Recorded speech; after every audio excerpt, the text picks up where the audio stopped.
की तुम्ही कायम जगाचा विचार केला. तज्ञ असतात किंवा रिसर्चर्स असतात. त्या विषयावरती काम करतात. देशाचं नाव मोठं होतं. वयाच्या 10व्या वर्षी हे झालं. मी 10 वर्षाचा असताना मानवाने चंद्रावरती पहिलं पाऊल ठेवलं. चंद्र हे तुमच्या जवळचा असं बघायला विचार केला, पृथ्वी सामावूनच झाली ना आपल्या मनामध्ये. तुला गृहीत धरूनच विचार सुरू केला. विचार करता करता माझ्या मनात विचार आले की जगाची अर्थरचना आपण कशी काय बघू शकतो. निबंध लिहिला आणि तो निबंध फायनान्शियल एक्सप्रेसने प्रकाशित केला. निबंधात काय लिहिलेलं आहे, जगातल्या अनेक तज्ञांनी विचार केला. पण असं काय होतं ज्याच्यामध्ये की एवढं काहीतरी महत्वाचं आहे? मला ऑक्सफर्ड युनिव्हर्सिटीमध्ये जायचा योग आला. एक अतिशय स्मार्ट दिसणारी मुलगी आणि मला वाटायचं की ही मुलगी आपल्या आयुष्यात काहीतरी लागते. तिथे जाण्यासाठी एक स्पर्धा होती आणि ती स्पर्धामध्ये माझं तत्वज्ञान ह्या विषयावरती एक निबंध लिहून पाठवायचा. माझा एका दिशेचा शोध हे पुस्तक 2010 मध्ये प्रसिद्ध झालं. त्यात मी हा प्रसंग लिहिला होता हो, की माधवी कोठीच्यामुळे मी कसा ऑक्सफर्डला गेलो. करेक्ट. तर जसं मगाशी तुम्ही म्हणाल, दूरदृष्टी असणं फार हा. गरजेचं आहे. हा. स्ट्रॅटेजी वगैरे सगळं आहे, पण ती strategy should be align to the बरोबर. हा, फोर्स आहे. बऱ्याचशे जे काही आंतरराष्ट्रीय संघर्ष होतात, भारत पाकिस्तान इतर देखील बाकी, आणि त्यावेळेला मला एक कळलं की लोक आणि नेते खास करून भूतकाळाचा विचार करतात. भविष्याकडे शास्त्रीय पद्धतीने त्याचा वेध घेण्यासाठी त्याचा अभ्यास करून काही निकष काढतात. सगळी लोक आज एआय वरती सगळंच फाइंडिंग्स करतात. ते माहिती घेतात. एआयच्या सगळ्या ह्याच्यामध्ये फ्युचर काही धोके आहेत का? पण त्यातली जी सर्वोच्च पातळी आहे ती जर का एआयने गाठली. म्हणजे काय? नमस्कार, मी संदीप कुलकर्णी. मी खूप उत्सुक आहे, कारण ह्यावेळी बडे आमच्या प्लॅटफॉर्मवर जे पाहुणे येणार आहेत ना, ते इतके मोठे आहेत, इतके बडे आहेत. त्यांनी एका हात तर वेगवेगळ्या देशाच्या प्राईम मिनिस्टर, प्रेसिडेंट्स आणि हाय प्रोफाईल ब्युरोक्रेट्स बरोबर कामं केली. नॅशनल इंटरनॅशनल पॉलिसीजवर काम केलंय. त्यांच्या प्रॉब्लेम्सवर सोल्युशन आणण्याचं काम केलंय आणि पर्यायाने जगात शांती आणण्याचं काम केलंय. अत्यंत तत्वनिष्ठ आणि एकच ध्येय, वसुदैव कुटुंबकम. तुम्ही उत्सुक असाल ना आता कोण आहेत हे सांगतो. आपले पाहुणे आहेत श्री संदीप वासलेकर. वासलेकरांनी 1991 साली international centre for piece initiatives आणि 2002 मध्ये स्ट्रॅटेजिक फोरसाईट ग्रुप हे फोरम्स त्यांनी स्थापित केले आणि या फोरम्समधनं यांनी वेगवेगळ्या देशातले प्रॉब्लेम्स, त्याच्यावरती स्ट्रॅटेजीज जाणणं आणि हे सगळं दूरदृष्टीने केलं गेलं. त्यांनी काही पुस्तकं लिहिली. त्यातलं एक पुस्तक एका दिशेचा शोध हे इतकं गाजलं की आत्तापर्यंत त्याचे अनेक आवृत्त्या आल्या आणि वेगवेगळ्या भाषेत त्याची भाषांतरही झाली. ॲक्च्युली शालेय शिक्षण डोंबिवलीत आणि मग ऑक्सफर्ड युनिव्हर्सिटी आणि मग राष्ट्रीय आंतरराष्ट्रीय पॉलिसीजवर काम, हे कसं जमलं? म्हणजे एका मध्यमवर्गीय कुटुंबात जन्माला आलेले, डोंबिवलीत राहणारे आणि तिथून मग ऑक्सफर्ड युनिव्हर्सिटी आणि मग आंतरराष्ट्रीय लेवलवरचं हे सगळं काम, हे आपण त्यांच्याचकडनं ऐकूया. त्यांच्याच बरोबर गप्पा मारून हे जाणून घेऊया की हे कसं काय त्यांनी जमवलं, कसं जमलं. या भेटूया श्री संदीप वासलेकरांना.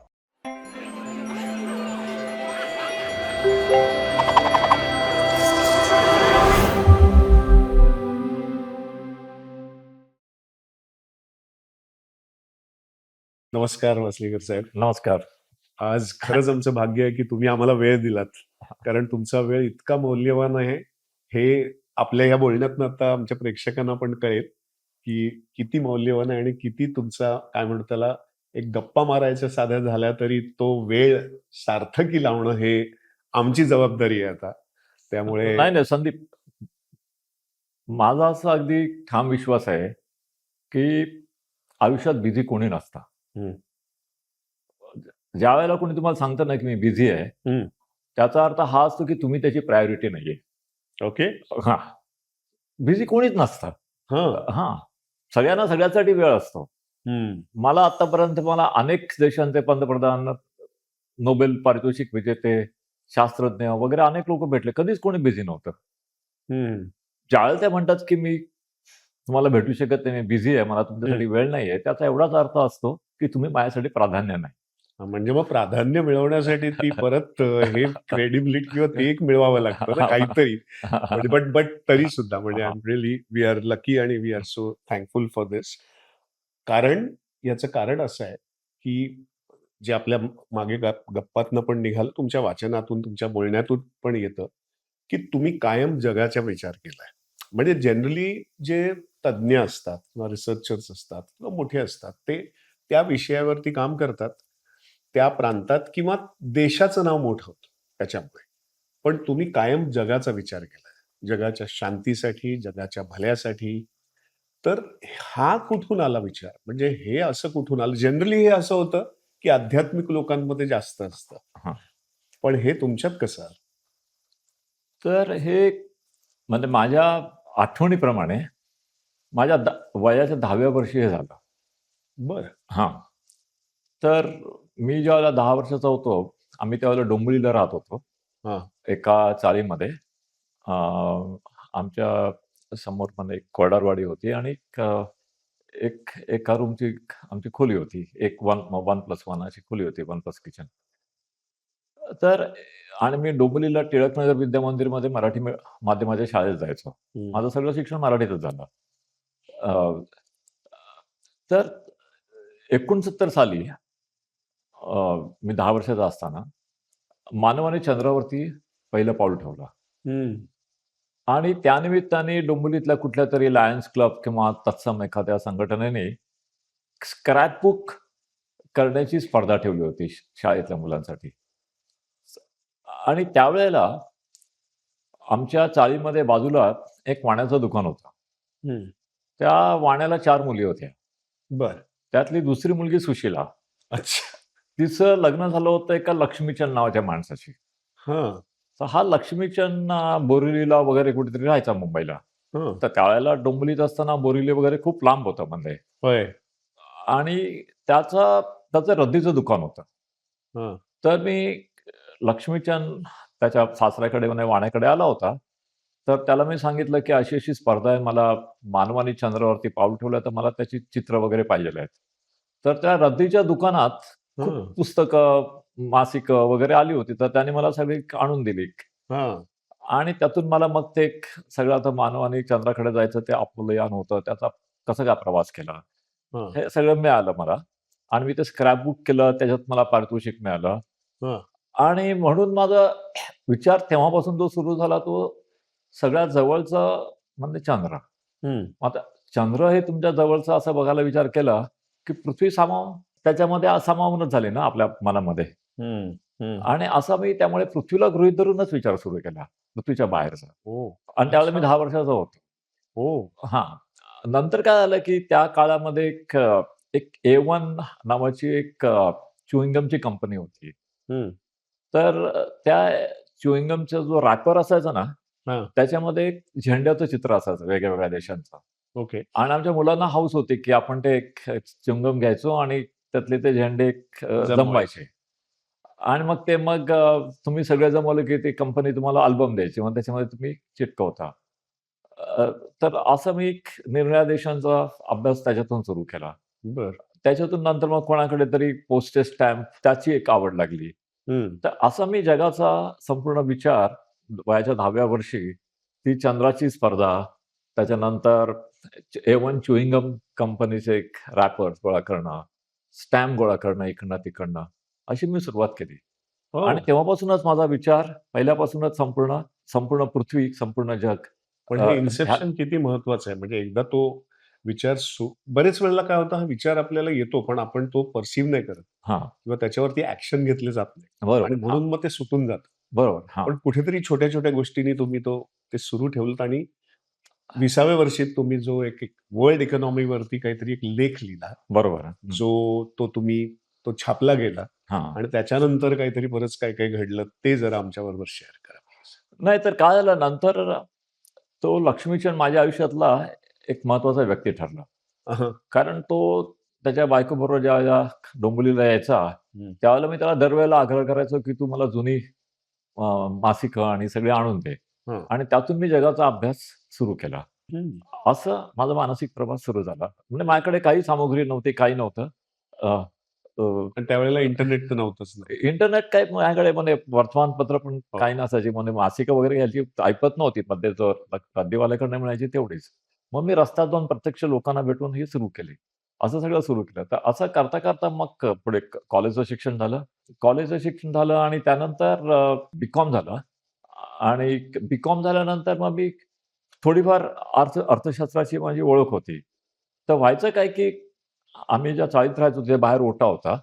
तर त्या ओट्यावर मी दररोज संध्याकाळी 1 तास, दीड तास एरधारा घालायचो आणि विचार करायचो. म्हणजे आपल्याला जे काही समोर दिसतं, जे काही वाचतो आणि इतरही विचार मनात यायचे. तर असं विचार करता, करता माझ्या मनात विचार आले, की जगाची अर्थरचना आपण कशी काय बदलू शकतो? हं, म्हणजे मी त्यासाठी संशोधन म्हणून पुस्तकं वगैरे काही वाचली नाहीत. हं. आणि असं करून विचार करून मी माझ्या मनात एक कल्पना केली, की आपण अर्थरचना कशी बदलू शकतो. हं. आणि मग मी एक प्रबंध लिहिला, म्हणजे एक निबंध लिहिला आणि तो निबंध फायनान्शियल एक्सप्रेसने प्रकाशित केला. तर मी त्यावेळेला नोबेल पारितोषिक इकॉनॉमिक्समध्ये जस्ट सुरू झालं होतं. ओके. आणि अर्थशास्त्राचं पहिलं नोबेल पारितोषिक जॅन टिनबर्जन हे अर्थशास्त्रज्ञ नेदरलँडचे होते. त्यांना दिलं होतं. ते त्यांना मी पत्र लिहिलं आणि माझा निबंध पाठवला. हं, आणि त्याने सांगितलं, "हे आता खूपच चांगलं आहे. ह्याच्यावरती जगाने विचार केला पाहिजे." हं. मग मी जागतिक बँकेचे एक जे अ, अध्यक्ष होते त्यावेळेला, रॉबर्ट मॅकनमारा ह्यांना पाठवलं आणि त्यांनी त्या निबंधाच्या प्रती काढून संपूर्ण जागतिक बँकेमध्ये सगळीकडे त्या सर्क्युलेट केल्या. हं, आणि कोणालाच मी काय माहिती नव्हतं. माझा सगळ्यात मोठा फायदा होता Google नव्हतं. त्यामुळे कोणी माझा शोध घेऊ शकत नव्हतं. हं. त्यामुळे माझ्या पत्रात काय लिहिलेलं आहे, निबंधात काय लिहिलेलं आहे, ह्याच्याच वरती जगातल्या अनेक तज्ञांनी विचार केला आणि असं ते पुढे सुरू झालं.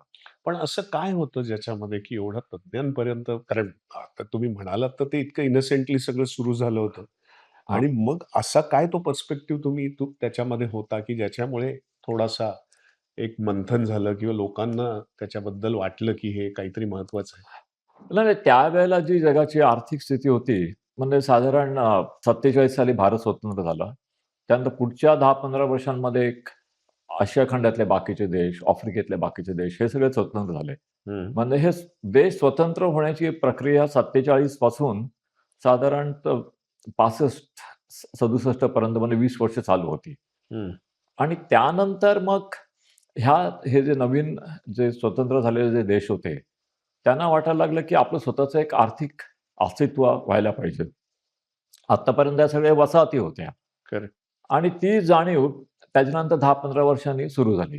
हं, तर ह्या परिस्थितीमध्ये जगाची आर्थिक रचना आहे, ती एका नवीन प्रकारे त्याची जडण-घडण करावी, हं, असा विचार माझ्या मनात आला. आणि हं, त्यासाठी काय करता येईल? इन्स्ट्रुमेंट्स कुठली वापरता येतील? जागतिक बँकेचं जी फायनान्शियल सिस्टम आहे त्यामध्ये काय बदल करता येतील? ह्या सगळ्याचा मी विचार केला. मी त्यावेळेला 20 वर्षाचा होतो आणि मी तिथे त्या ओट्यावरती एरधारा घालायचो. हं, त्यात विचारातून मी ते सगळं तयार केलं आणि मी हं. ते मांडलं. हो. हां. आणि तो विचार सगळ्यांना त्यावेळेला बऱ्याच जणांना नवीन वाटला. की जगाची अर्थरचना संपूर्णपणे आता हे जे नवीन जे देश आलेले, स्वतंत्र झालेले आहेत, त्यांचा एक विचार करून कशी काय त्याची संरचना करता येईल, हा त्याच्यामागे विचार होता. ओके. अर्थात त्याला जगातल्या जवळ-जवळ त्यावेळेला जे सगळे अर्थशास्त्रज्ञ होते, हां. ते गंमत सांगतो, जगातले सगळे अर्थशास्त्रज्ञ होते. सगळ्यांनी त्याच्यावरती विचारमंथन सुरू केलं, त्याला पाठिंबा दिला. हं. फक्त एकच अर्थशास्त्रज्ञ होते, की त्यांनी माझ्यावरती प्रखर टीका केली. अच्छा. हां. आणि ते म्हणजे पुण्याच्या गोखले इन्स्टिट्यूटचे भीमा दांडेकर. बरं. म्हणजे काय झालं, की मी डॉक्टर दांडेकरांना पण जसं जगातल्या अर्थशास्त्रज्ञांना पाठवलं, तसं त्यांना पण मी पाठवलं. हां. आणि दांडेकर खूप म्हणजे इम्प्रेस झाले होते. मग ते म्हणाले, की आमच्या विद्यापीठात आंतरराष्ट्रीय अर्थकारणाचे जे प्राध्यापक आहेत, विभाग प्रमुख आहेत, त्यांना भेट म्हणून त्यांनी त्यांना बोलावलं. आणि ते एक मला भेटले आणि ते दांडेकरांच्या समोर तर बोलले, "खूप चांगलं आहे" वगैरे. ते म्हणाले, "चल माझ्या केबिनमध्ये जाऊन बसूया." म्हणून मी त्यांच्या केबिनमध्ये गेलो. तर ते मला एकदम फायरिंग करायला लागले. मला म्हणाले, "हे सगळं जगभर असे निबंध लिहून जगातल्या सगळ्या राजकारणी आणि सगळ्या सरकारं आणि सगळे अर्थशास्त्रज्ञ ह्यांना एंगेज करण्याची काय गरज आहे? त्यापेक्षा तू माझ्याकडे ये आणि पी-एच-डी कर म्हणून. तर पी-एच-डी करण्याशिवाय तुला असं हे करण्याचं काय संबंध आहे? आणि नाही तुला काय सांगता येत नाही. जगातल्या सगळ्या नेत्यांना तू लिहिलंस, कदाचित सरकारला कळलं तर तुला अटक करतील वगैरे असं मला त्याने घाबरवलं त्याने. ओह! हां. तर मी तिकडनं निघालो त्यांच्या केबिनमधून हां, आणि चालत-चालत पुणा स्टेशनला आलो. आणि हां, पुणा स्टेशनला मला बाबांनी नेलं होतं. बाबा पुणा स्टेशनला थांबले होते. तर मी तिकडे भेटलो त्यांना हां, आणि मी घाबरलो आणि मग मी गेलो परत. पण मी हां, त्यांचं ऐकून मी बाकीच्यांची प्रक्रियेवर थांबवलं नाही. पण हां. फक्त ह्यापुढे भारतातल्या कुठल्या विद्यापीठात हे पाठवायचं नाही हे ठरवलं फक्त. हं. आणि नंतर दांडेकरांनी मला स्वतःच पत्र पाठवलं हा. की म्हणजे सगळं टीका करणारं आणि बेसिकली त्यांचं आहे की तुम्ही आता आमच्याकडे येऊन पीएचडी करा, तिकडे जगभरच्या अर्थशास्त्रज्ञांशी एवढा सगळा संवाद करण्याची काय गरज आहे? हम्म. असेही विचार असतात, हां. असेही काही प्रवृत्ती असतात, असं आपण धरू. पण ह्याला आंतरराष्ट्रीय पातळीवर पण विरोध झाला. गंमत झाली, की जगातले सगळे अर्थशास्त्रज्ञ मला हे सपोर्ट करत होते. परंतु अमेरिकेमध्ये म्हणजे अमेरिकेचं प्रशासन, त्यावेळेचे अध्यक्ष होते, राष्ट्राध्यक्ष होते रोनाल्ड रेगन. त्यांचं ऑफिस, त्यांचं बजेट ऑफिस म्हणतात. त्या बजेट ऑफिसमध्ये आणि अमेरिकेची संसद म्हणजे हाऊस ऑफ रिप्रेझेंटेटिव्ह, या तिन्ही ठिकाणी ह्यावरती विचार झाला, चर्चा झाली. आणि या तिन्ही ठिकाणाहून मला पत्र आली, की तुम्ही जे सांगतायत त्यामुळे जगाच्या अर्थराष्ट्रामध्ये नाही बदल होणार, तर संपूर्ण राजकीय रचनेमध्ये बदल होतील. तर त्यामुळे आमचा विरोध आहे ह्याला. अच्छा. त्यामुळे आमचं जे सार्वभौमत्व आहे, आमचं जे एक जो अंकुश आहे तो निघून जाईल. त्यामुळे आम्ही ह्याला विरोध करू. तर अशी माझी आंतरराष्ट्रीय राजकारणात ओळख झाली. तर एका बाजूला जगातले शास्त्रज्ञ संपूर्णपणे मी जो प्रस्ताव मांडला होता त्याच्या बाजूने होते आणि जे राजकारणी होते, खास करून अमेरिकेतल्या नंतर युरोपच्या राजकारण्यांनी मी पण तीच भूमिका घेतली. तर राजकारणी विरोधात होते. हो. पण मग ह्या सगळ्या प्रोसेसमध्ये तुम्ही लहान होतात. हां. वडिलांनी पण तुम्हाला साथ दिली. पण असं झालं नाही, कारण एवढ्या एका छोट्या शहरात डोंबिवलीतले तुम्ही आणि त्यांना असं काळजी नाही वाटली, की अरे हे असा हा मुलगा एवढं सगळं आंतरराष्ट्रीय लेव्हलवरती हे होतंय आणि हे होतंय, कुठेतरी एक काय म्हणतो त्याला दबाव आणण्याचा पण प्रयत्न होतोय, तर असं त्यांनी कधी विरोध नाही नाही, केला? नाही. नाही. घरून म्हणजे असा काही दबाव नव्हता. त्यांना फक्त वाटत होतं, की आता बी-कॉममधून मी चांगल्या मार्कांनी पास झालोय, तर आता एक नोकरी करावी आणि अ, आपलं आयुष्य आता अ, सुरळीतपणे जगावं एवढंच. पण जे प्रत्यक्ष करत होतो त्याचा आंतरराष्ट्रीय परिणाम होता त्याच्या संबंधी त्यांना काही म्हणजे त्यांना अभिमानच वाटला, की एवढंच एवढी सगळी चर्चा चालू आहे. फक्त त्याला वाटलं, की हे सगळं ठीक आहे हौस म्हणून. पण आता आपलं काय ग्रॅज्युएशन झालं, आता नोकरी करावी, तर नोकरी करा आणि मी ते करायला तयार नव्हतो. माझं हे संशोधन आणि हे सगळं चालू होतं. पण आता जसं तुम्ही इकॉनॉमीवरती लिहिला हां. हा लेख आणि आता एवढ्या वर्षाच्या सगळ्या तुमच्या अनुभवावरनं किंवा तो आपण सगळा प्रवास तर बोलूच. हां. पण शेवटी तुमच्या ह्याच्यामध्ये असं येतं, की कुठल्याही देशामध्ये किंवा आंतरराष्ट्रीय स्तरावरती अस्थिरता किंवा युद्ध पातळीवर येण्यासाठी केवळ इकॉनॉमिक्स हे कारण असू शकत नाही. वेगवेगळी कारणं आहेत. हे ऑब्व्हियसली एवढ्या वर्षाचा तुमचा रिसर्च आणि त्याच्यामधनं ते आलं असेल.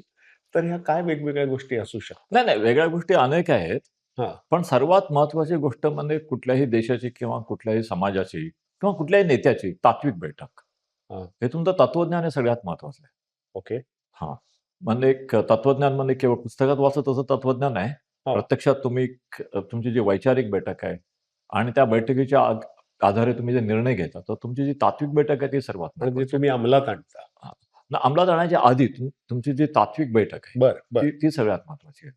जगातल्या बऱ्याच समाजांमध्ये, देशांमध्ये आणि नेत्यांमध्ये अशी एक तात्विक बैठक असते. ती महत्त्वाची आहे आणि ती सगळ्या बाकीच्या गोष्टी ठरवते. तत्वज्ञान हे सगळ्यात महत्त्वाचं आहे. हं. हां. आणि मला आता जर का कोणी एखाद्या कॉलेजच्या विद्यार्थ्याने विचारलं, की मला पुढच्या 20 वर्षाच्या मुलाने किंवा 17-18 वर्षाच्या मुलाने मला विचारलं, की आता माझं आयुष्य आता सुरू झालंय. हं. आता मला अजून पुढची 50, 60, 70, 80 वर्ष जगायचं आहे. हं. तर मी कुठल्या विषयांचा अभ्यास करू? तर मी पहिल्यांदा सांगेन तत्वज्ञान. ओह! हां. बरं. म्हणजे तत्वज्ञान त्याच्यामध्ये डिग्री घे असं नाही. बरोबर. पण तत्वज्ञान महत्त्वाचं आहे. त्याशिवाय तुम्ही कुठल्याही विषयामध्ये तुम्हाला म्हणजे असं समाधानकारक असं काम करता येणार नाही. पण म्हणजे तुम्ही नेहमी ह्याच्यावर विश्वास ठेवत आलात, की माणसाने विचार जो करतोय, हां. तो विचार तुम्हाला पुढे नेतो किंवा तुम्हाला जो काही व्यापक नाही. म्हणजे काय तुम्हाला पहिल्यापासून एक वैचारिक बैठक पाहिजे. हां. माझी वैचारिक बैठक साधारण वयाच्या 10व्या वर्षी ठरली. हां. 10-12व्या वर्षी म्हणजे त्या काळात ठरली. हं. आणि माझं पण स्वतःचं एक तत्वज्ञान होतं. जे मी शोधून काढलेलं नव्हतं. पण मी जे जगातलं तत्वज्ञान आहे, त्याच्यातून मी काही तत्व किंवा काही नियम मी मी बघितले आणि त्यांचं मी कायम अनुकरण करत आलो. हं. आणि माझे 3 नियम. एक म्हणजे निष्काम कर्मयोग. हं. दुसरं म्हणजे वसुदैव कुटुंबकम आणि तिसरं म्हणजे दूरदृष्टी. आणि ही जी तिन्ही जी तत्व आहेत, ती सगळी भारतातलं जे पूर्वीचं जे आपली वेद म्हणा किंवा रामायण, महाभारत वगैरे या सगळ्यातून मला हे मांडलेलं आहे पुढे. हो. हां. पण कुठल्या ना कुठल्या प्रकारचं म्हणजे एक आता तुम्ही युरोपमध्ये गेला तर तिथे लिबर्टी, इगॅलिटी, फ्रॅटर्निटी किंवा ही तत्व म्हणजे लोकांच्या मनामध्ये बिंबलेली आहेत आणि बरेचसे राजकीय नेते त्याचा आधार देऊन मग त्याप्रमाणे ते वागतात. आपण असं प्रत्येकाचं स्वतःचं एक काहीतरी एक वैचारिक बैठक असावी, समाजाची वैचारिक बैठक असावी. आपल्या इथे प्रॉब्लेम असा आहे की कोणी बऱ्याच जण विचारच करत नाही. तुम्ही विचारच नाही केला तर वैचारिक बैठकीचा पुढचा प्रश्न येतच नाही. आपण म्हणजे कसं आहे की म्हणजे खास करून आपल्याकडचे जे पालक आहेत ना, हे मुलांचं जास्तीत जास्त नुकसान करतात बहुतांश. आणि आपण कसं? मराठीत बोलतो सांगतो मराठीतले जे म्हणजे खास करून महाराष्ट्रातले म्हणा किंवा भारतातच संपूर्ण जे पालक पालक आहेत ना, पालक खूप नुकसान करतात मुलांचं सर्वसाधारणपणे. बर. हां. म्हणजे पालक मुलांना सांगतात की बघ रे तू मॅट्रिक झालास किंवा हल्लीच्या काळात काय म्हणतात माहिती नाही, एस-एस-सी झालास, आय-सी-एस-सी झालास. आता तू कॉलेजला गेलं पाहिजे. तुला चांगले मार्क मिळाले तर विज्ञानाकडे जा, इंजिनियर हो, डॉक्टर हो. मधले मार्क मिळाले कॉमर्स हो, चार्टर्ड अकाउंटंट हो. त्यानंतर मग कॉलेजला गेल्यानंतर सांगणार आता पुढे तू एम-बी-ए कर. आता आय-आय-टीला जा. नंतर अमेरिकेला जा. हे सगळं पालक मुलांना सांगतात. आणि हे करून काय माहिती तुमचा मुलगा किंवा तुमची मुलगी कदाचित खूप उच्च दर्जाची कवयित्री असेल, तुमच्यासारखा कलाकार असेल, शास्त्रज्ञ असेल आणि आपण कित्येक शास्त्रज्ञांना, कलाकारांना, कवींना, संशोधकांना आपण आपल्यातून ते निघून जातात. कारण पालक मुलांना एका गाडीमध्ये जसं बसून प्रवास करतात ना, डोंबिवली ते विटी किंवा बोरिवली ते चर्चगेट तसा प्रवास करायला आयुष्यात भाग पाडतात. म्हणजे तुमच्या म्हणण्याप्रमाणे जो विचार स्वतः हा यायला विचार पाहिजे होतच किंवा नाही. म्हणजे जो- पालक पण नाही करत आणि मुलांना मुलांमध्ये विचारांची क्षमता असते. विचार येतो कुठून? आपण ते निरीक्षण करत असतो त्याच्यातून विचार येतो. बरोबर. पण तो विचार करण्याचा अवधीच पालक देत नाहीत मुलांना. आता माझ्या बाबतीत काय झालं? मी तुम्हाला सांगितलं लक्ष्मीचंद रद्देवाल्याची गोष्ट. दुसरा एक प्रसंग आला. आम्ही इथे चाळीमध्ये एक म्हणजे तळमजल्यावरती होतो. तळमजला आणि एक मजला. तर त्यावेळेला आजच्या काळात तर ते शक्य नाहीये. पण त्यावेळेला सांताक्रूझ विमानतळावर विमान उतरलं किंवा उडाला, की डोंबिवलीपर्यंत आवाज यायचा त्याचा. ओ हां, म्हणजे साधारण उडताना नाही, थोडासा. वरती आल्यानंतर म्हणजे हो. विमानाने फ्लाइट घेतली, की त्याचा विमान वरती जाताना तुम्हाला आवाज यायचा. बाप. हल्ली विमानं वरतून हजारोनी जातात आपल्याला कळत पण नाही. कारण बाकीचे आवाज त्याच्यामुळे प्रदूषण झालेलं असतं, आवाज प्रदूषण असतं म्हणून. तर मी काय करायचो, की ते विमानाचा आवाज आला ना, की मी धावत बाहेर यायचो पटांगणामध्ये आणि विमानाकडे टकलावून बसायचो. आणि मला असं वाटायचं, की हे विमान मला काहीतरी संदेश देत आहे. त्यावेळेला म्हणजे 10-11 वर्ष असताना. आणि आज ते खरं झालं. विमान मला खरोखरच संदेश देत होता. आणि आज माझं अख्खं आयुष्य जवळ-जवळ म्हणजे अर्ध्यापेक्षा जास्त आयुष्य विमानात जातं. मी सकाळचा ब्रेकफास्ट एका देशात घेतो, लंच दुसऱ्या देशात घेतो, रात्री जेवण दुसऱ्या देशात घेतो. इतकंच काय तुम्हाला सांगतो, की कोव्हिड सुरू होईपर्यंत म्हणजे 20 मार्च 20 पर्यंत माझा साधारण महिन्यातून 20 ते 22 दिवस प्रवास व्हायचा. आणि स्विस मी जनरली स्विस ही एअरलाईन वापरायचो कारण ती अतिशय वेळेवरती Efficient. जाते. ती हां. बिलकुल 1 मिनिट पण लेट होत नाही. एफिशियंट. तर त्यातली माझी सीट पण ठरलेली होती. म्हणजे मला कोणी विचारायचं तुझा पत्ता काय आहे? तर मी त्यांना सीट नंबर द्यायचो. माझी सीट पण ठरलेली असायची विमानातली. कायम. कारण माझं जवळ-जवळ आठवड्यातून एकदा मी जायचो म्हणे शटल सर्व्हिस सारखा. करेक्ट. जायचो आणि यायचो आणि माझी सीट पण ठरलेली असायची. बरोबर. हां. पण मग आता आपण तुमच्या कीर्तीपासून सुरुवात करू, की तुम्हाला ऑक्सफर्ड युनिव्हर्सिटीमध्ये जायचा योग आला. बरोबर. जसं आता तुम्ही मगाशी म्हणालात, की पालकांनाही वाटतं, की नाही इकडे-तिकडे जावं. हां. पण तुम्हाला ही संधी कशी आली आणि तुम्ही त्याचा वापर कसा केला? ते काय झालं मी सिडनम कॉलेजला होतो. आणि मी मराठी माध्यमातून गेलो होतो आणि मराठी माध्यमातून जी मुलं होती त्यांच्याबरोबर ग्रुप मी असायचो. आमचा ग्रुप असायचा. फर्स्ट इयरला असताना एक अतिशय स्मार्ट दिसणारी मुलगी मला भेटायला आली आमच्या वर्गातली. तिचं नाव होतं माधवी कोटेचा. आणि ती एकदम म्हणजे हाय क्लास अशी म्हणजे एक मलबार हिल्सची वगैरे अशी होती. आणि ती मला म्हणाली, की ही सगळी मराठी, गुजराती वगैरे व्हर्नाक्युलर भाषा बोलणारी जी मुलं आहेत, ती सगळी तुला ओळखतात असं दिसतंय. तर मी सीआरच्या इलेक्शनला उभी राहते. तर तू त्यांना सांग मला मत द्यायला. म्हणलं आपल्याला कोणीच विचारत नाही. ही विचारली म्हणून मी सगळ्यांना सांगितलं, की हिला मत देऊया आणि ती निवडून आली. कारण ह्या सिडनम कॉलेजमध्ये त्यावेळेला ह्या स्टुडंट युनियन वगैरे करणारी सगळीच उच्चभ्रू समाजातली होती. बाकी आम्हाला कोणी विचारतच नाही. ही बिचारी आली मी विचारत. त्यानंतर तिला असं म्हणजे एक वाटलं की मी तिच्यासाठी काहीतरी केलं. म्हणून ती कधीही मला कुठेही दिसली, रस्ता क्रॉस करून ती यायची, माझ्याशी 2 मिनिटं बोलायची आणि पुढे जायची. आणि न चुकता 4 वर्ष कॉलेजची माझी आणि तिची दररोज भेट होत राहिली.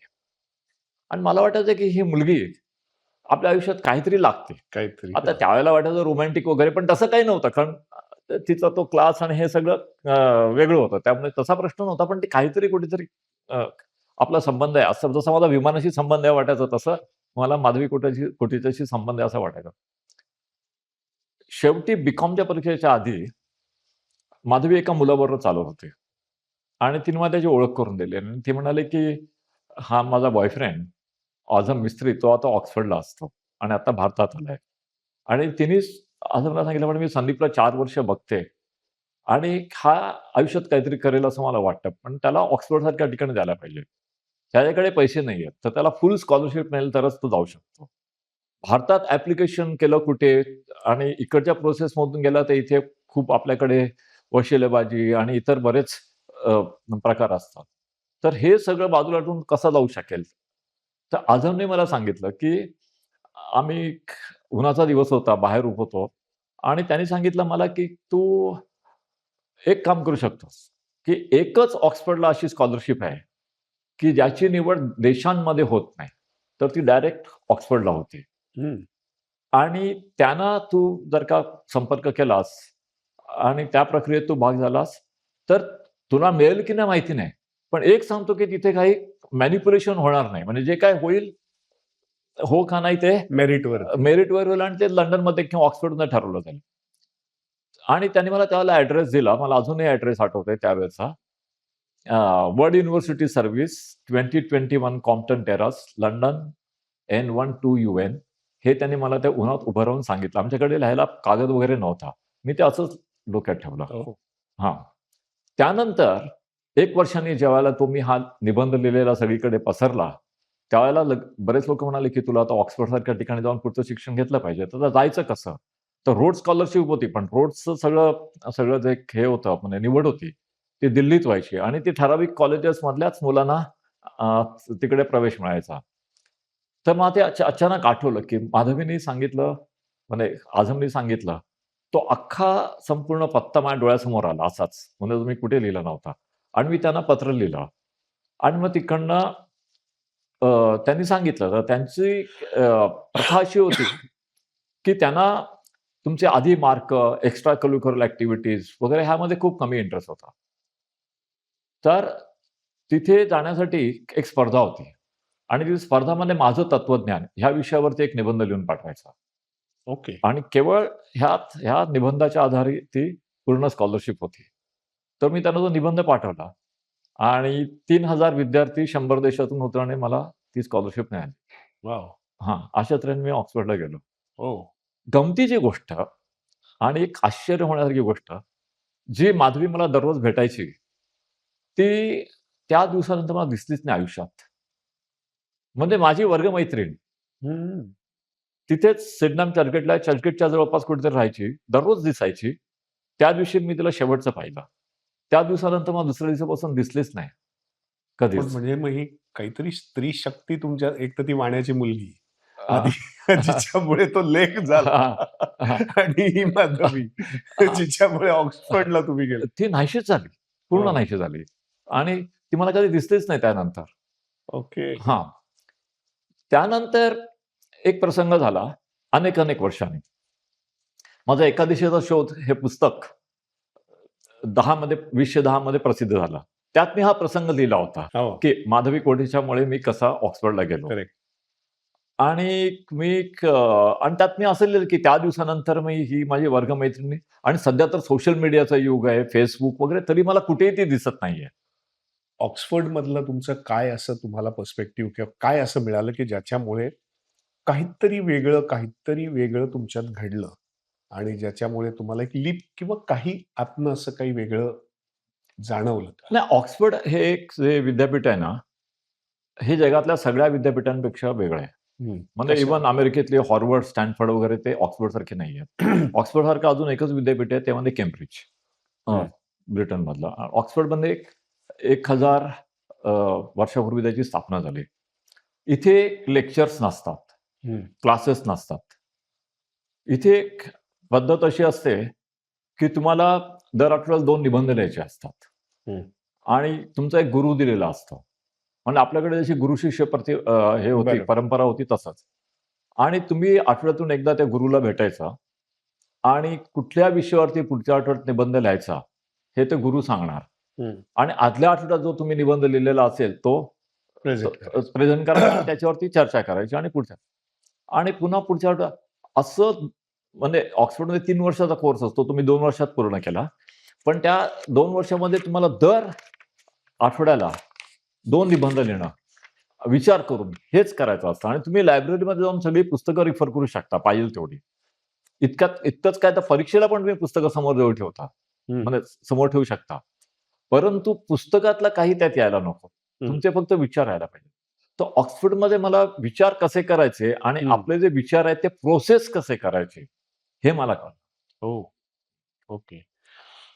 आणि मग मला असं वाटतं 2002 मध्ये तुम्ही एक स्ट्रॅटेजिक ग्रुप असा स्ट्रॅटेजिक फोरसाईट ग्रुप. फोरसाईट ग्रुप. हां. फोरसाईट म्हणजे ऑब्व्हियसली दूरदृष्टी. दूरदृष्टी हां. असलेला ग्रुप. हां. तर जसं मगाशी तुम्ही म्हणाल दूरदृष्टी असणं फार हां. गरजेचं आहे. हां. स्ट्रॅटेजी वगैरे सगळं आहे, पण ती strategy should be aligned to the बरोबर. हां. फोरसाईट. हां. आणि याच्यासाठी तुम्ही खूप असे तरुण रिसर्चर्स हां. वगैरे बरोबर. अपॉइंट केले होते. तर हा ग्रुप काय होता, हे सगळे काय करायचे आणि त्याचे एक वेगळे कल्चर आणि नियम तुम्ही तिकडे फॉर्म केले होते? तर काय झालं की ह्या 1990च्या दशकामध्ये माझं बऱ्याचशे जे काही आंतरराष्ट्रीय संघर्ष होतात, भारत, पाकिस्तान, इतर देखील बाकी, ते बऱ्याच लोकांशी मला संपर्क आला. आणि त्यावेळेला मला एक कळलं की लोक आणि नेते खास करून सारखा भूतकाळाचा विचार करतात, खास करून संघर्षामध्ये. ते म्हणतात की तुम्ही 1975 साली ही चूक केली म्हणून मला आज त्याचा न्याय मला पाहिजे आहे, म्हणून मी हा बदला घेणार, किंवा मला असं पाहिजे, किंवा तुम्ही 1991 साली ही चूक केली. म्हणजे असं सारखं भूतकाळात जाऊन बघतात. आणि मी ह्यांना काय सांगायचो, जे कधी कुठल्या संघर्षात मदतची करताना, की तुम्ही पुढचा विचार करा. कारण येणारा जो काळ आहे, भविष्य काळ, तो आपल्या हातात आहे आणि आपण त्याला आकार देऊ शकतो. बरोबर. आज जो वर्तमान काळ आहे त्याला आपण मॅनेज करू शकतो, पण जो भूतकाळ आहे तो संपला. तर वेळेचा जो प्रवास असतो किंवा कालाचा जो प्रवास असतो, वेळेचा काल, तो लोकांना असं वाटतं की भूतकाळापासून वर्तमानाकडे, वर्तमानापासून भविष्याकडे असा होतो. हे चुकीचं आहे. कालाचा प्रवास पहिल्यांदा असतो भविष्यकाळ.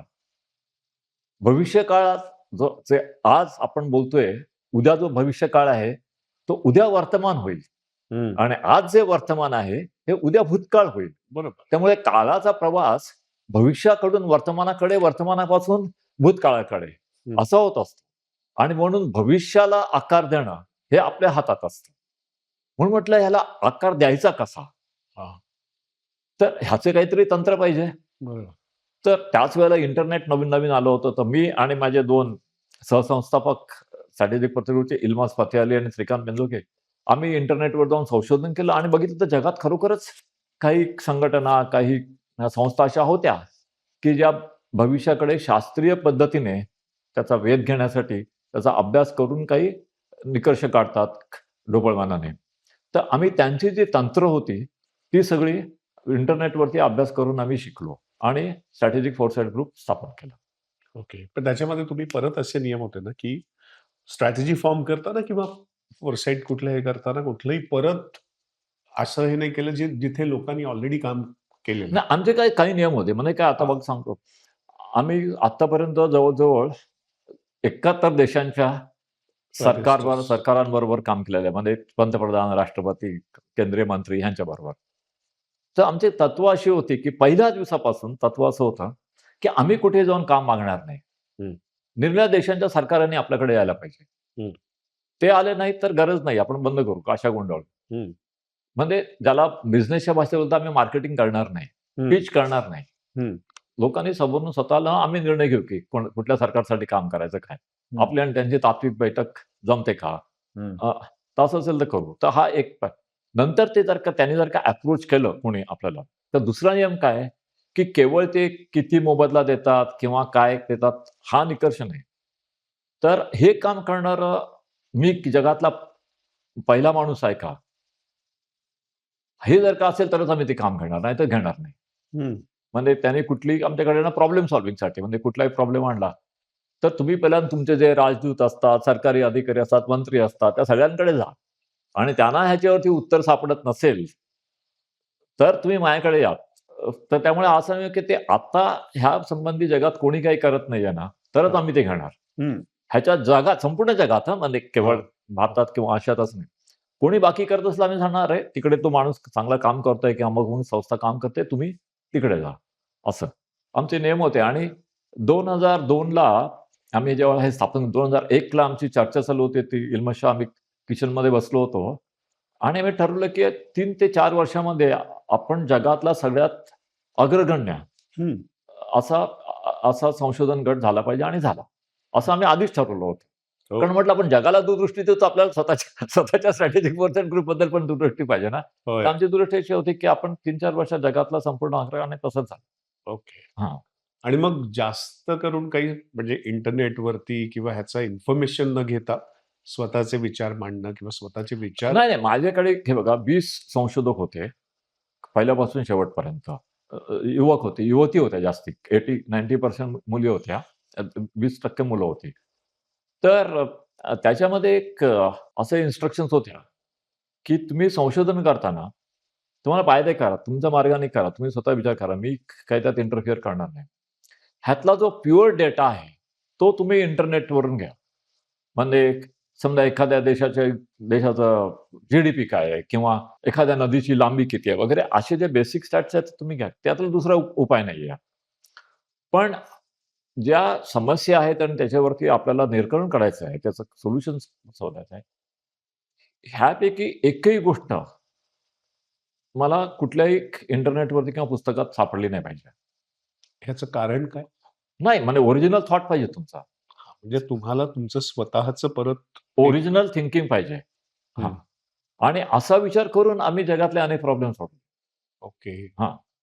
ओरिजिनल थिंकिंग म्हणजे आम्ही लोखंडाला कॉम्प्लेक्स अंधेरी वेस्टमध्ये एका छोट्या ऑफिसमधून ऑपरेट करत होतो आणि तिथून आम्ही इजिप्त आणि इथिओपियामध्ये काय तह झाला पाहिजे, तुर्की आणि इराकमध्ये काय तह झाला पाहिजे, युनोच्या सिक्युरिटी काउन्सिलची काय अजेंडा पाहिजे, ह्या सगळ्या गोष्टी आम्ही तिथे फक्त विचार करून ठरवायचो.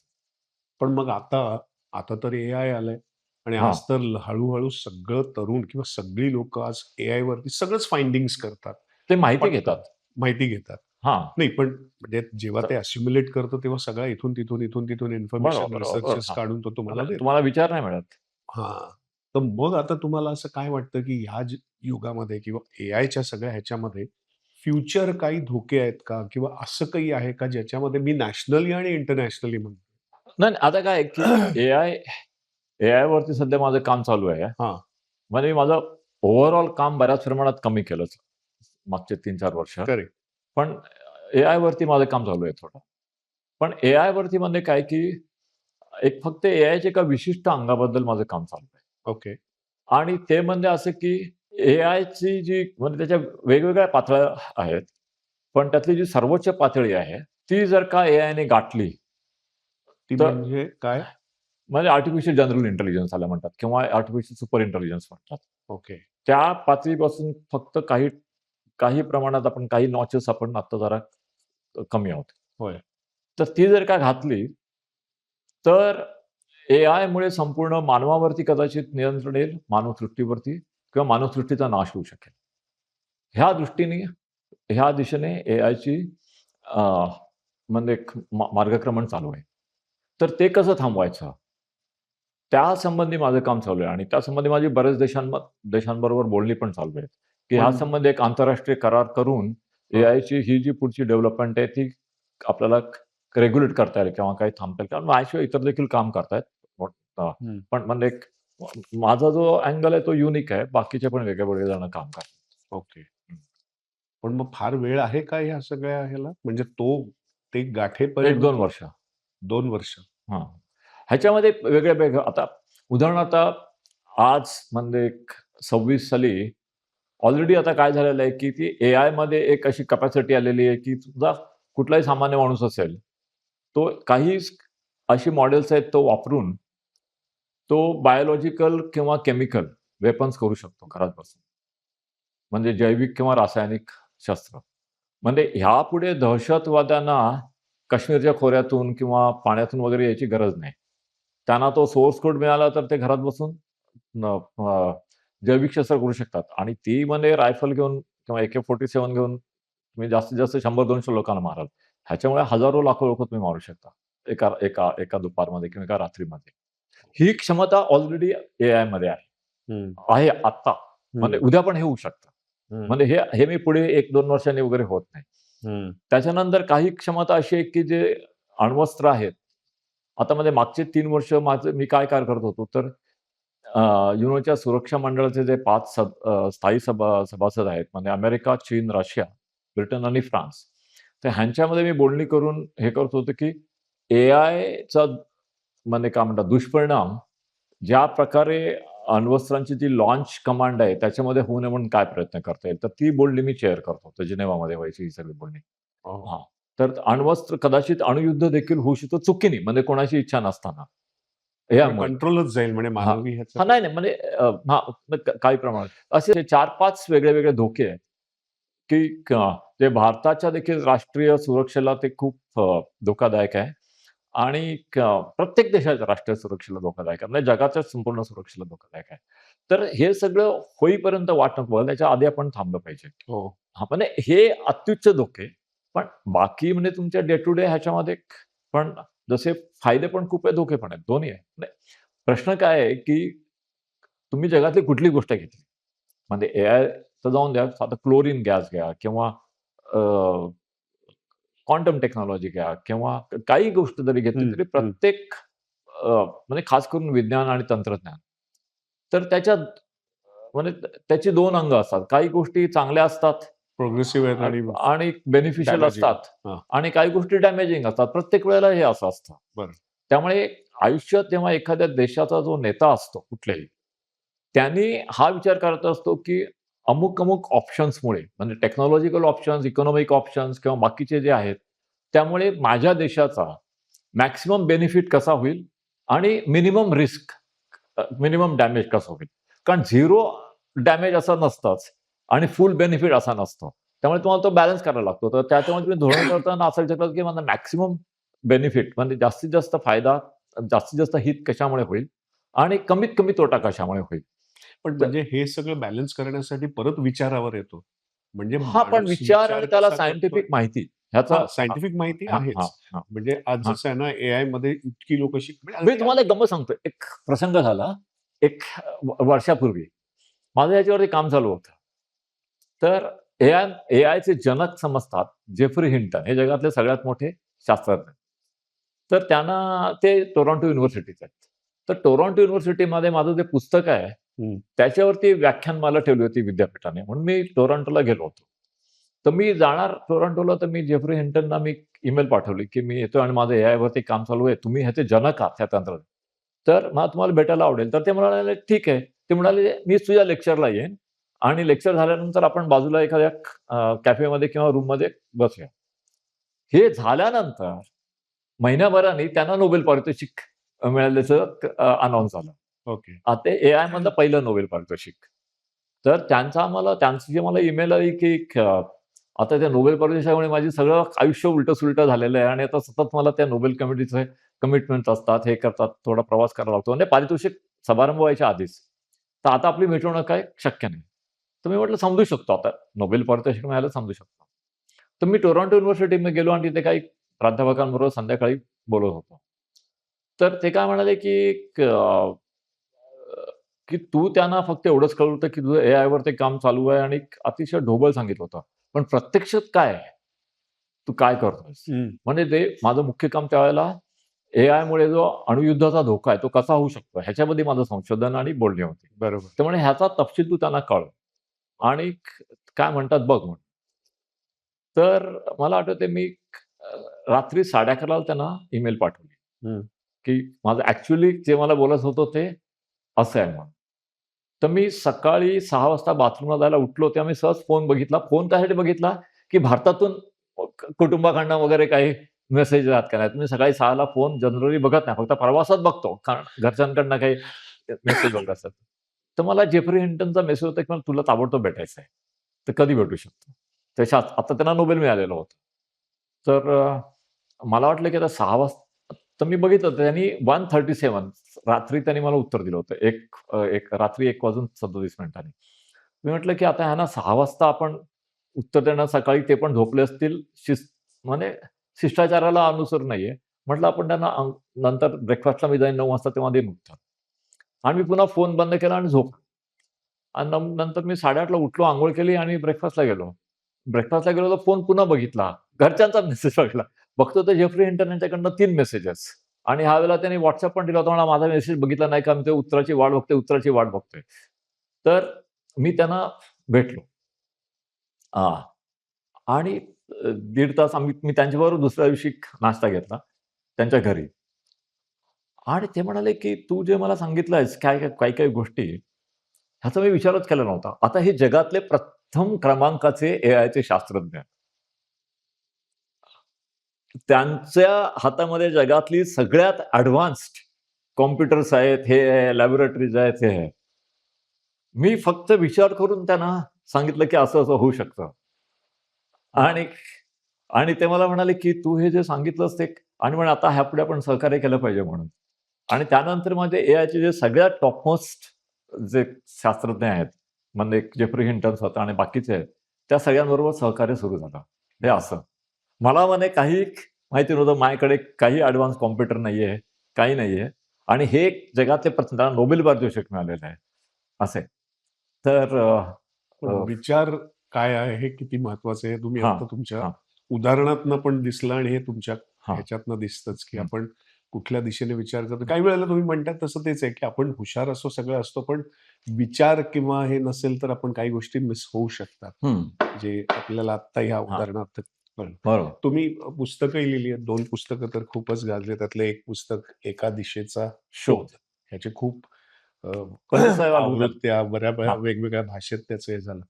त्याच्यात मी वाचताना त्याच्या मनोगतात तुम्ही असं म्हटलंय, की आपल्या देशाशी अत्यंत मागासलेले असलेले देश म्हणजे उदाहरणार्थ सिंगापूर म्हणा किंवा मलेशिया असे देश आहेत, जे आज एकदम प्रगत झालेले आहेत. आज त्यांना प्रगत देश म्हणतो.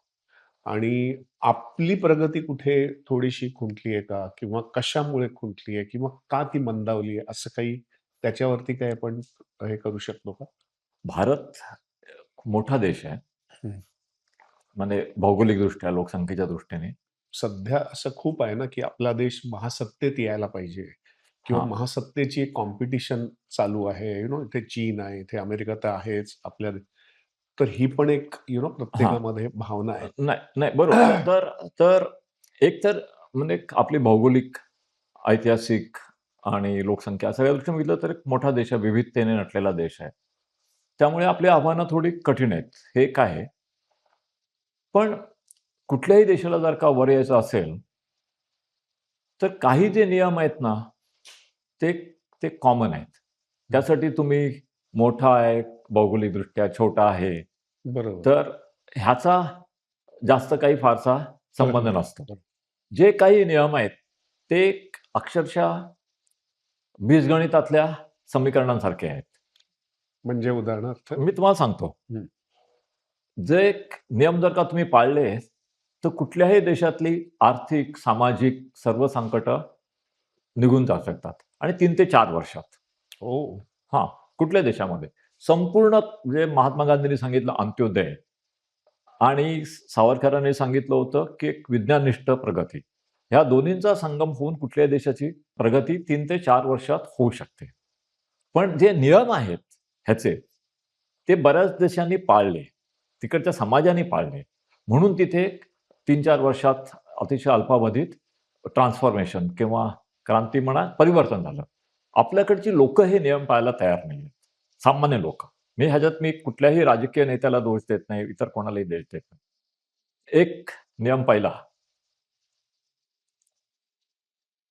जिथे नेता मोठा, तो देश होतो छोटा. जिथे नेता नागरिक समान तो देश होतो महान. आपल्याकडे हा नियम पाळायला सामान्य लोकच तयार नाही. हम्म. आपली लोक नेत्याला मोठं करतात म्हणून देशाला छोटा करतात. हम्म. नेता आणि नागरिक जर का समान झाले तर देश महान होईलच, याबद्दल प्रश्नच नाही. ओके. आजच्या इंटरनेटच्या युगामध्ये तुम्ही जगातल्या 193 देशांचा अभ्यास करा आणि तुम्ही पहा की जे देश सर्वांगीण दृष्ट्या पुढे गेलेले आहेत तिथे नेता आणि नागरिक समान आहेत. ओके. तर हा एक नियम आहे. दुसरा नियम असा आहे की मूलभूत संशोधनाला तुम्ही कितपत महत्व देता. हम्म. जिथे मूलभूत संशोधन होतं तो समाज, तो देश पुढे जातो. जिथे कॉपी असेंब्लिंग करणारी इकॉनॉमी असते त्या देशाची म्हणजे बरोबर. प्रगती होते पण ती लिमिटमध्ये होते. हम्म.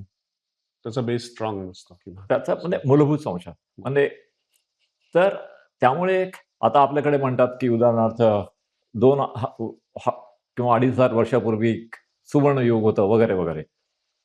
सुवर्णयुग होतं म्हणजे काय, त्यावेळेला तक्षशिलासारखे जे विद्यापीठ होतं ते मूलभूत संशोधन होत होतं. हम्म.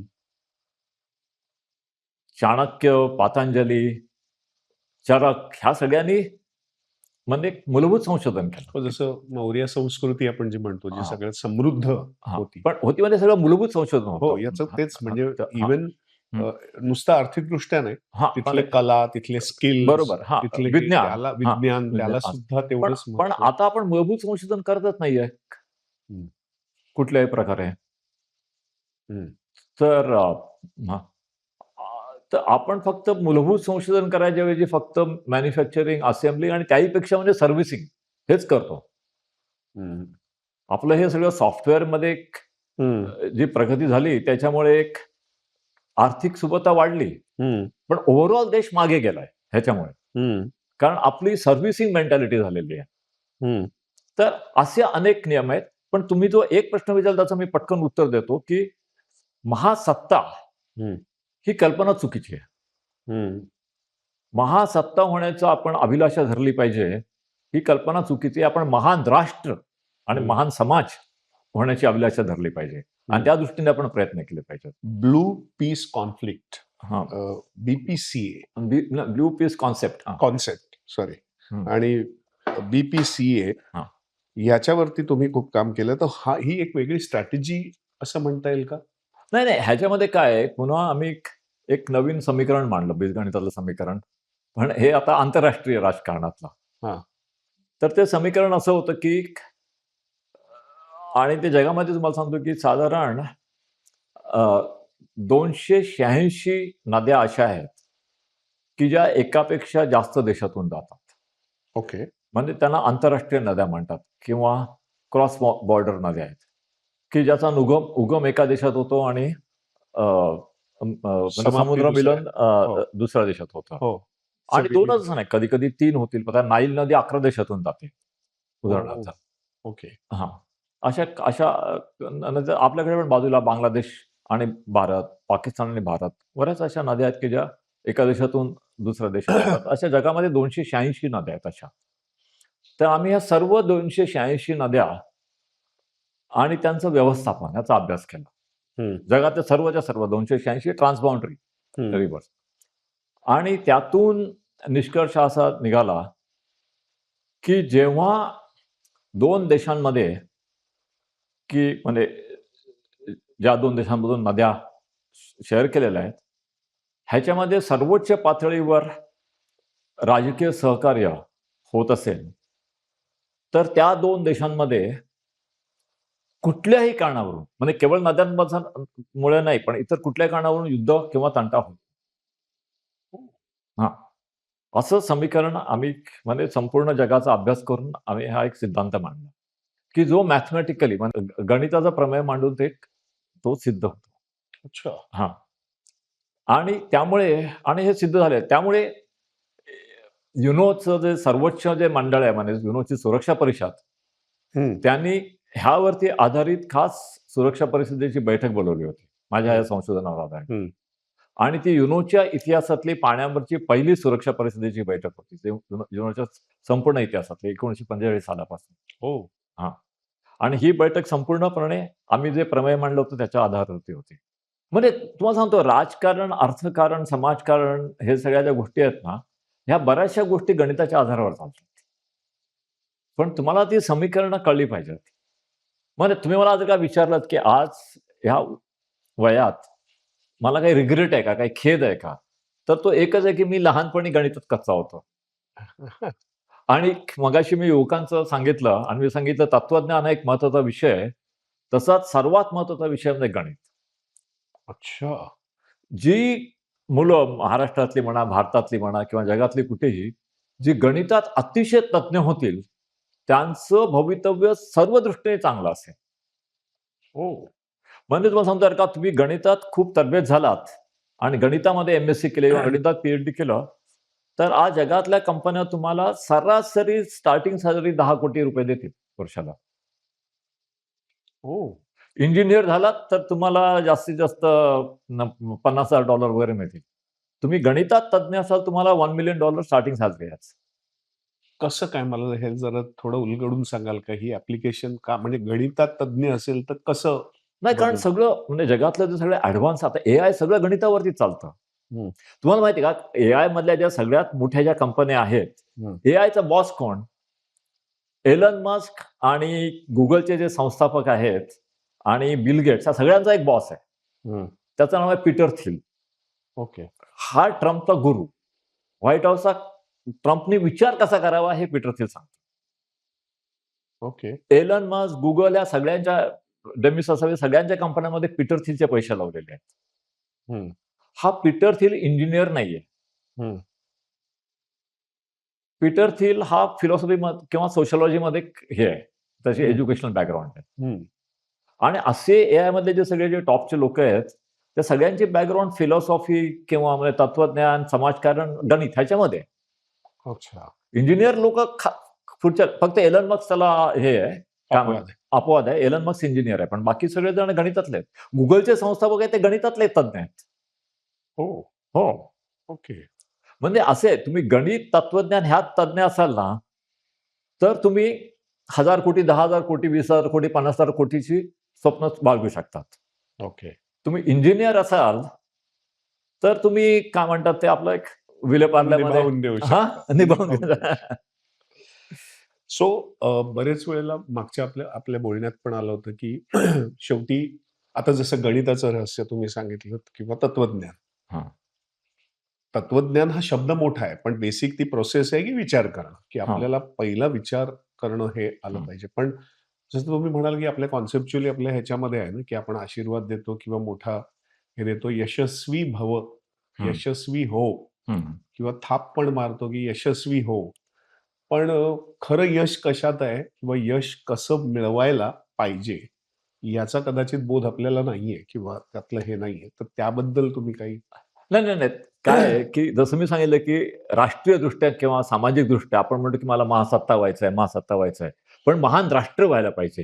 करेक्ट. त्याचप्रमाणे आपल्या व्यक्तिगत आयुष्यामध्ये ह्याचा व्यक्तिगत आयुष्यातला काउंटर पार्ट काय आहे? ह्याचं प्रतिबिंब व्यक्तिगत की व्यक्तिगत मला यशस्वी व्हायचं आहे, यशस्वी व्हायचं आहे. म्हणजे इव्हन लहान मुलाला देखील आशीर्वाद देतात, यशस्वी व्हावं.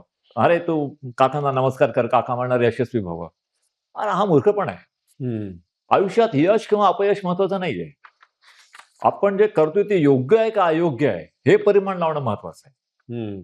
आणि हे जर का परिमाण लावलं, तर आपण खूप काही करू शकतो. हं. मी आयुष्यामध्ये एक सांगतो, यश किंवा अपयश हे बघितलंच नाही कधी. कधीच बघितलं नाही. हं. आपण जे करतो ते योग्य आहे का अयोग्य आहे हे बघितलं पाहिजे. कदाचित मी यश, अपयश हे परिणामानं लावलं असतं, तर आर्थिकदृष्ट्या आहे त्यापेक्षा जास्त सुबत्ता आली असती, शक्यता आहे. कदाचित ते देखील शक्य म्हणजे नाही. पण हो. मी कायम कायम मी योग्य का अयोग्य हे परिमाण लावल्यामुळे तुम्हाला सांगतो, की 2-3 गोष्टी झाल्या स्वतःच्या आयुष्यात, व्यक्तिगत आयुष्यात. कायम मला समाधान मिळालं. मी कायम आनंदी राहिलोय आयुष्यात. मला दुःख नावाचा प्रकार फक्त व्यक्तिगत कारणांमुळे झाला. म्हणजे कधी तब्येतीचा प्रश्न आला किंवा कुठे नातेसंबंधात कुठे काही अडचण आली त्याच्यामुळे.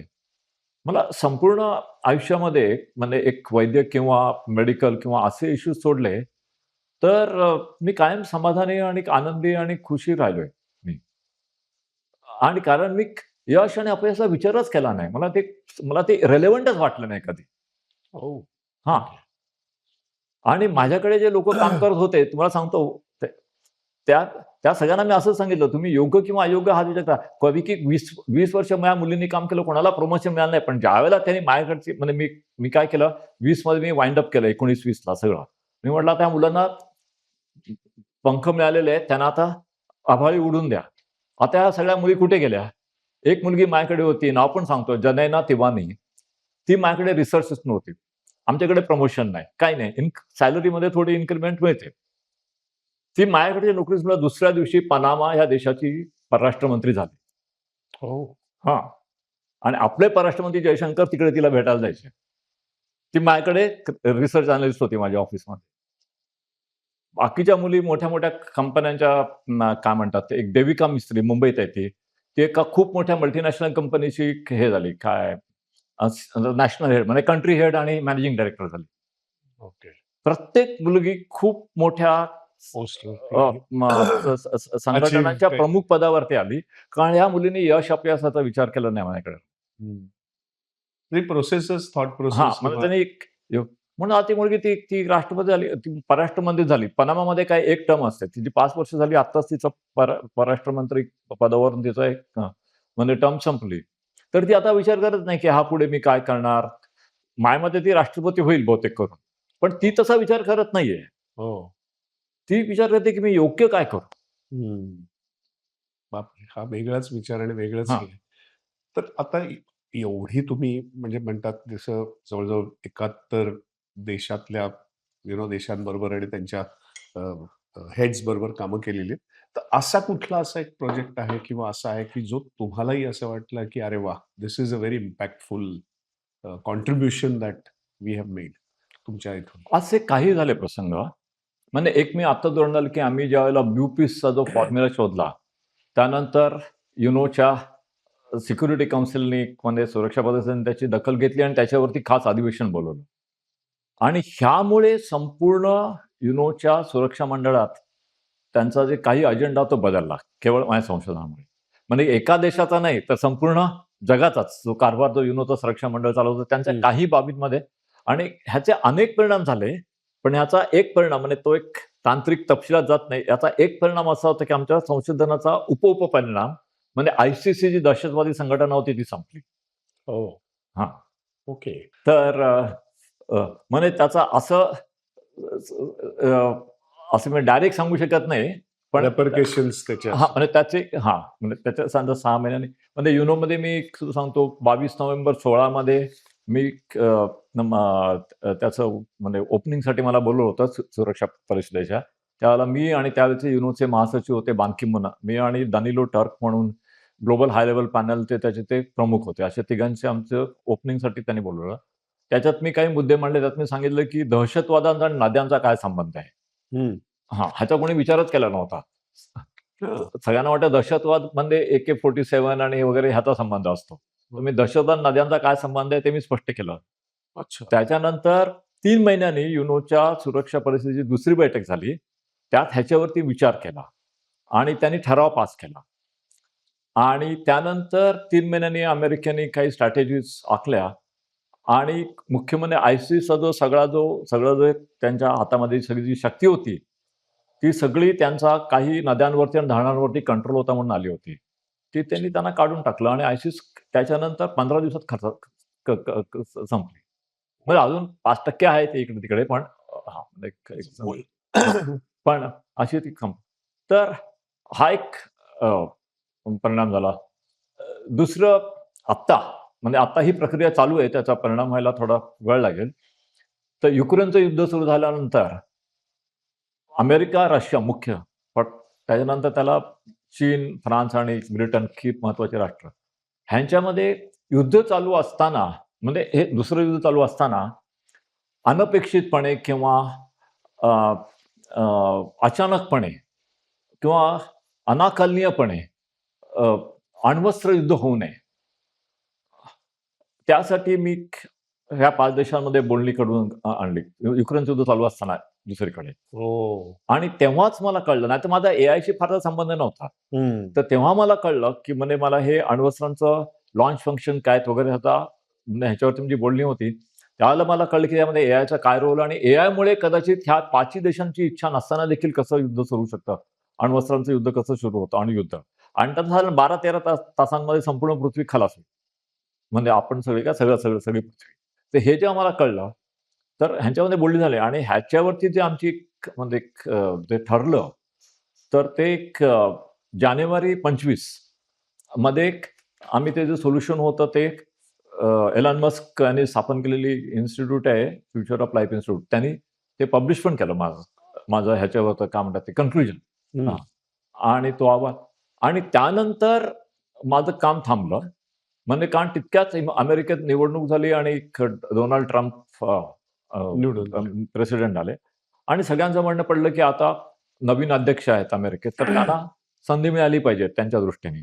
आणि दुसरं रशियानी पण मला कळवलं त्यांच्या सरकारने, की तुमचं हे सोल्युशन वगैरे ठीक आहे, पण जिथपर्यंत आमचे बाकीचे मुद्दे सुटत नाहीत तिथपर्यंत आम्हाला ह्याकडे बघायचं नाहीये. आणि ते आम्ही डायरेक्टली ट्रम्प यांच्याशीच बोलू, तुमच्याशी बोलायची काही गरज नाहीये म्हणे. मी लिंबू-टिंबू आहे याच्यामध्ये. तर मग ते आता सुरू झालं. आता ते तर त्यामुळे त्याचं ते काय वेगळ्या प्रवाहाने जायला लागलं. पण त्याच्यानंतर मग अ, अ, ह्यामुळे पण माझं एआयमधल्या इतर काही ज्या गोष्टी आहेत, त्यामुळे जी काही वेगवेगळी सरकार आहेत त्यांच्याशी आता बोलणं सुरू. वाटाघाटी सुरू आहेत. वाह! सर, आपल्या सगळ्या कामाला, तुमच्या सगळ्या प्रवासाला 1 तास, 2 तास असे पुरणार नाहीत. हे असं कायम कारण एवढे अनुभव आणि एवढे विचार हां. हे बांधणं फार कठीण आहे. आपण जेवढं जमलं तेवढं ह्या पॉडकास्टमध्ये बांधलं. पण नक्कीच आपण आणखीन कदाचित पुढे जाऊन आणखीन एक विचार बैठक करू. विचार काय म्हणजे तुम्हीच तो विचार मांडणार, आम्ही ऐकणार. कारण तुमच्या त्या म्हणजे काय म्हणतो स्थायी भावातच आहे, की जागतिक विचार करणं आणि जगाचं भलं, जगा जागतिक समृद्धी आणणं हे तुमचा काय म्हणतो पिंड आहे. तर तुम्ही आलात, तुम्ही वेळ दिलात ह्याबद्दल खरोखर परत मनापासून धन्यवाद. आणि आपण परत एकदा कधीतरी बसूया आणि परत एकदा विचार मंथन संदीप, करूया. या निमित्ताने तुमची ओळख झाली, भेट झाली, खूप आनंद झाला. आणि तुमचे जे सगळे दर्शक म्हणा, प्रेक्षक म्हणा जे आहेत, सगळ्यांना नमस्कार आणि शुभेच्छा. आणि सगळ्यांना एकच सांगतो, की तुम्ही तुमच्या मुलांना हं. विचार करायला प्रवृत्त करा आणि त्यांना स्वतःचा एक विचार प्रवाह, एक वैचारिक बैठक, एक तत्वज्ञान विकसित होण्याच्या मार्गावरती अडथळा बनवू नका. Thank sir. Thank you very thank much. Thank you. खरं आहे का नाही? म्हणजे विचार हा किती महत्वाचा असतो आणि आपण आपल्या विचारालाच, आपल्या विचाराच्या दिशेलाच बऱ्याच वेळेला तेवढं महत्व देत नाही. पण ती दिशा असली आणि त्याच्यासाठी जर का काय म्हणतो, मी नेहमी म्हणतो, की एक ड्राईव्ह असला आणि जर तग धरून ठेवलं तर काही होऊ शकतं. यु नो आपण म्हणजे इतकं मोठं कॉन्ट्रीब्युशन करू शकतो, की आणि ते कॉन्ट्रीब्युशन कायम राहील. सो संदीप वासलेकरांनी जे काम केलंय ते मला असं वाटतं कायम राहील. आणि अशा इन्स्पायरिंग लोकांना आम्ही परत त्यांना बोलू. कारण एका तासामध्ये त्यांचं हे काम सगळं असं कंपाईल करणं शक्य नाहीये. त्याला न्याय देण्यासारखं होणार नाही. पण तरीही जेवढं जमलं तेवढं आपण केलंय. पण पुढे आपण परत त्यांना बोलू आणि डिटेलमध्ये वेगवेगळ्या पॉलिसीज किंवा वेगवेगळ्या इव्हेंट्सवरती काय काम झालं हे त्यांच्याकडनं जाणून घेऊ. धन्यवाद.